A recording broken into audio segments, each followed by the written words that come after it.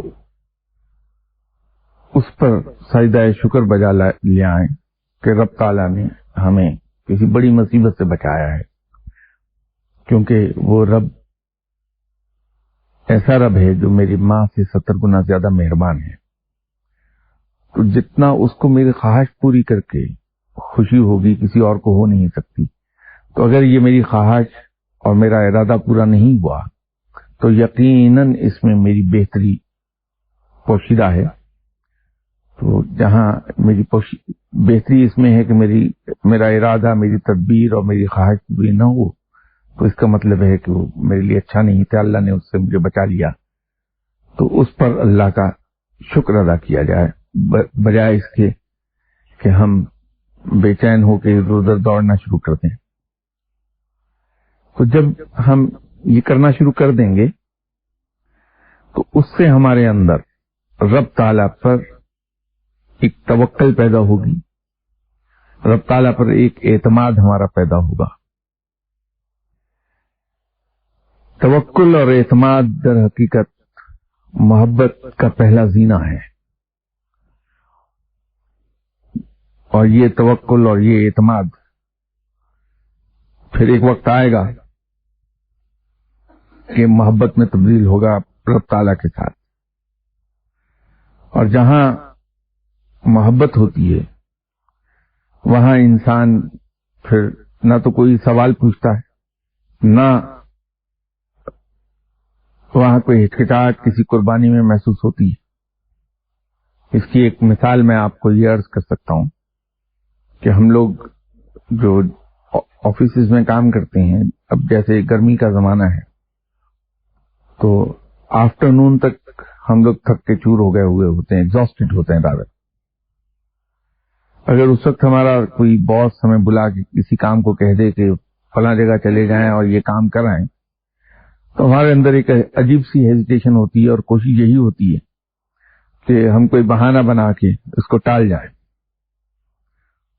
تو ہم کوئی نہ کوئی بہانہ گھڑ لیتے ہیں، کیسا وہ تو ہے نہیں، میں نے ٹیلی فون کیا جی وہ اپنی سیٹ پر نہیں ہے اور کل صبح ملے گا جس سے ملنے جانا ہے، یا فلاں آفس ہے جی تو وہاں وہ بند ہو گیا، کوئی کام نہیں ہو رہا، کل صبح ہوگا تو کل جاؤں گا۔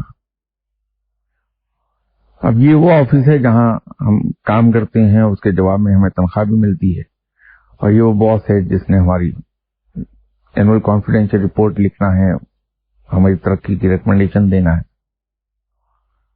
تو جہاں سے ہمیں دنیاوی مفاد حاصل ہونا ہے وہاں ہم اس طرح کی ہیزیٹیشن کا اظہار کرتے ہیں۔ آفس سے اٹھ کے اگر ہم گھر آئیں تو وہاں ہمارا بیٹا اگر بیٹھا ہے اور وہ ضد کرنے لگے ہمارے بیٹھنے سے پہلے کہ مجھے چنگم دلا کے لائیں، تو ہم اسی لمحے اسے گود میں اٹھائیں گے اور کارنر شاپ پر، کنوینئنس اسٹور پر چلے جائیں گے،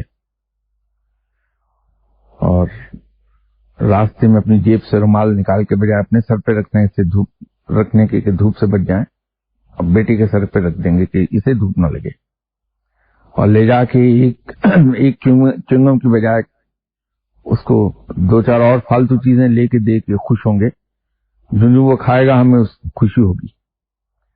اب دونوں جگہوں پر فرق یہ ہے کہ وہاں آفس کا خوف ہے یا باس کا خوف ہے۔ اس خوف میں کام تو ہم کرتے ہیں لیکن ایک ہیزیٹیشن کے ساتھ اور ایک بہانے کے ساتھ۔ یہاں بیٹے کے ساتھ پیار ہے تو بیٹے کی ہر خواہش پوری کر کے خود اس کے لیے تکلیف اٹھا کے ہمیں خوشی ہوتی ہے۔ تو جب رب کا کہا ہم بجائے ڈر اور خوف کے اس کے ساتھ محبت میں ماننے لگیں گے تو ہم اس کا حکم مانتے ہوئے خوشی بھی ہوگی، اور ہم بڑا ڈیلیجنٹلی، بڑا فیتھفلی اس کی کہی ہوئی ہر بات کی تعمیل کریں گے۔ تو اس لیے رب تعالی کے احکامات کی تعمیل خوف کی بجائے پیار سے کرنا زیادہ افضل ہو جاتا ہے کہ وہاں انسان اس کو تمام تصریحات کے ساتھ اس پہ عمل کرتا ہے، اس کی تمام باریکیوں کو سامنے رکھ کے اس پہ عمل کرتا ہے اور پورے خلوص کے ساتھ عمل کرتا ہے۔ تو وہ جو بات میں نے شروع میں عرض کی تھی کہ اپنی تمام امیدیں ہم اللہ کے ساتھ وابستہ کر لیں تو وہ توکل پیدا کر دے گی، اور توکل کے بعد اعتماد کا پہلو آئے گا، اور اعتماد سے بات بڑھ کر پھر اللہ کے ساتھ محبت پر چل جائے گی۔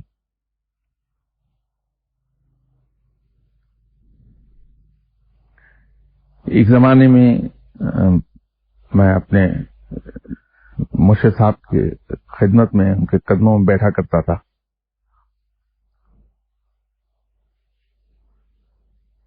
تو اس وقت روحانیت کی پروٹوکولز کا اتنا علم نہیں تھا، مغربی تعلیم کا زور تھا، دوسرا جاب کچھ ایسی تھی کہ اس کا ایک نشہ اور اس کا ایک اعتماد انسان کے اندر وہ ضرورت سے زیادہ ہوتا ہے۔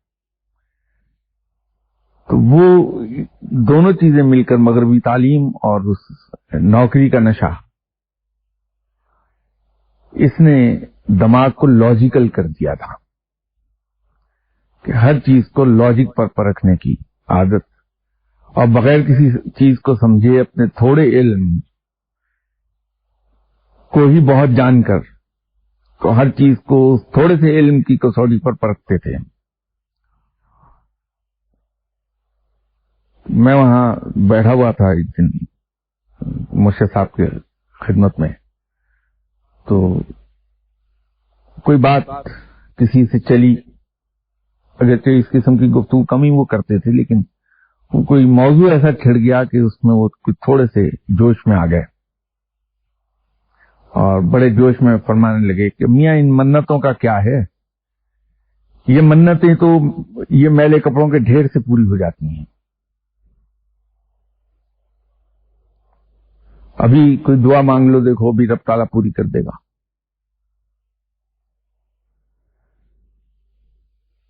تو تم یہ وظیفے کیوں پڑھو، صرف ہمارا نام ہی جپتے رہو، وہی بہت ہے، اور پھر ہمارا نام بھی کیوں تم جپو،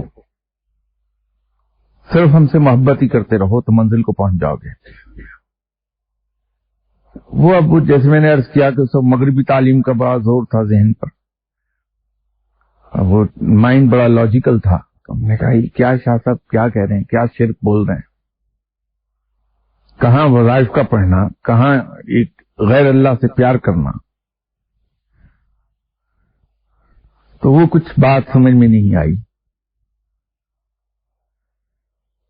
وہاں سے اٹھ کے گھر آ گیا، عشاء کی نماز کے بعد حسب معمول جان نماز پہ بیٹھا ہوا، میں اپنی تصویر رولنا کہوں گا، پڑھائی تو کیا کرنی ہم نے، تو دانے ہی پھیر رہا تھا میں تسبیح کے، تو ذہن یکلخ پھر شاہ صاحب کی بات کی طرف چلا گیا، تو پھر وہی ذہن میں ایک سوچ شروع ہوئی کہ شاہ صاحب نے کیا کہہ دیا، یہ کیسے ہو سکتا ہے کہ غیر اللہ کی محبت وظائف سے کیسے بڑھ گئی، اس کا سبسٹیچیوٹ کیسے ہو سکتی ہے، یہ بات سمجھ میں نہیں آئی۔ بڑے شاہ صاحب کا انتقال ہو گیا، اس کے بھی کوئی سال ڈیڑھ سال کے بعد ایک قصہ میں نے پڑھا، جناب سرکار سید علاء الدین علی احمد صابر صاحب اور ان کے خلیفہ ترک پانی پتی صاحب کا، تو یہ معاملہ سارا کھل گیا ایک دم سے کہ انہوں نے کیا فرمایا تھا۔ تو یہ نکتہ سمجھ میں آیا کہ در حقیقت جب انسان کسی سے پیار کرتا ہے تو اس کی ساری عادات کو اپنانے لگتا ہے لاشعوری طور پہ. اس میں کسی شعوری کوشش کو دخل نہیں ہوتا. یہ ایک غیر شعوری عمل ہے. انسان اس کی ہر عادت سے پیار کرتا ہے، اور جب ہر عادت سے پیار کرتا ہے، ہر عادت اچھی لگتی ہے، تو غیر شعوری طور پہ اسے اپنانے لگتا ہے. تو جب اپنائے گا تو اس کے معمولات بھی اپنائے گئے، اس کا اخلاق بھی اپنایا گیا.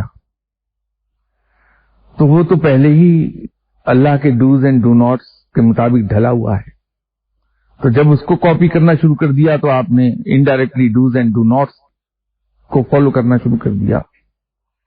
اور جب اللہ کے بتائے ہوئے ڈوز اینڈ ڈو ناٹس کو فالو کیا تو رب تک جا پہنچا بندہ. تو وہ نقطہ انہوں نے ایک جملے میں کہا تھا جو میں اپنی نالائکی کی وجہ سے سمجھ نہیں سکا.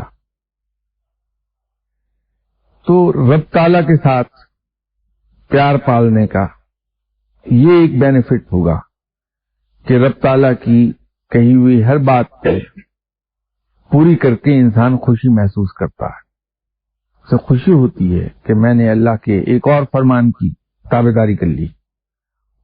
تو یوں ایک ایک کر کے اللہ تعالیٰ کے تمام فرمودات کو فالو کرنے لگتا ہے انسان، اور رب تعالیٰ کو عزیز ہو جاتا ہے. اور جب رب تعالیٰ کو انسان عزیز ہو جائے گا تو پھر ان مقامات سے گزرتا ہے جس کا پچھلی اتوار میں نے ذکر کیا تھا، اور جن کی وضاحت میں انشاءاللہ تعالیٰ جو ہی اس گفتگو کے سلسلے میں آگے بڑھتے ہیں اور وہاں تک پہنچیں گے تو اس کی وضاحت میں ایک ایک مقام کی کر دوں گا. آپ میں سے کوئی اگر اس میں سوال ہو تو مجھے عرض کر دیں. حالانکہ کوشش تو میں نے کی ہے کہ آج انتہائی آسان لفظوں میں بیان کر دوں تاکہ یہ بات دل میں اتر جائے کسی طرح.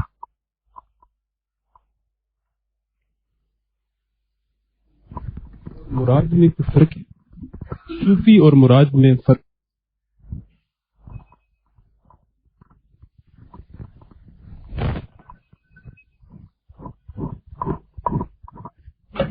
سوری میں بھول گیا اسے آف کرنا.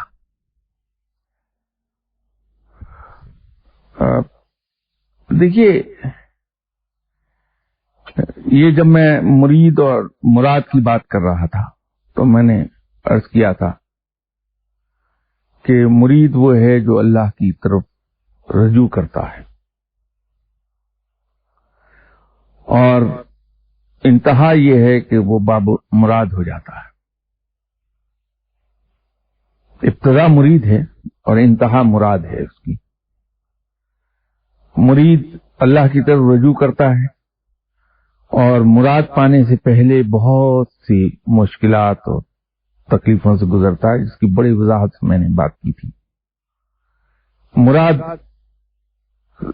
وہ ہے جہاں انسان پھر اللہ کا قرب حاصل کر لیتا ہے، وہاں وہ تمام مصیبتیں اس پر سے ہٹا لی جاتی ہیں، پھر اس پر انعامات کی بارش ہوتی ہے، تکلیفیں دور ہو جاتی ہیں اور انسان کی زندگی بہت آسان ہو جاتی ہے.